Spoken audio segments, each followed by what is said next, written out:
Depuis que le confinement a été instauré, l'on constate tout de même une montée du grand banditisme avec des braquages et des actes de vandalisme perpétrés à Libreville. Les victimes sont généralement les commerçants et bien dans les quartiers Mindoubé et Akébé, les responsables des structures commerciales lancent un cri de détresse pour interpeller les forces de sécurité et de défense. Wivine Ovandon, Michel John Boudéan et Jessie Ankra. La scène se passe à Mindoubé. Ici, ce matin, le responsable de cette supérette n'a que ses yeux pour faire le constat. Le mur détérioré, l'ouverture béante a servi de canal pour le transport de plusieurs sacs de riz, bidons d'huile, des boîtes de lait et de conserve, ainsi que des pâtes alimentaires, entre autres. C'est quand matin qu'on est venu, on a ouvert.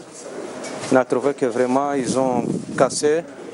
Quand ils ont cassé, ils ont commencé à ramasser les choses, des produits, la parfumerie. Ils ont pris le lait, les nids d'eau, les riz, le jus. En tout cas, ils ont pris un pépé de tout. C'est forcément les petits du quartier là qui ont fait ça. N'eût été intervention rapide des éléments du B2 et ceux de la police judiciaire, le scénario serait identique du côté du marché d'Akébé. Là-bas, les bandits n'ont pas pu achever leur basse besogne, ils ont été interrompus. Vers 2h du matin, j'étais dormi à la maison. On m'a appelé que le magasin, il y a le bandit qui est en train de casser ça. Bon, on a appelé le commissariat Belgique. Ils sont venus vite, 5 minutes comme ça, une voiture qui arrive pleine de police. Après ça aussi, quelques minutes ici, il y a les PJ qui sont venus.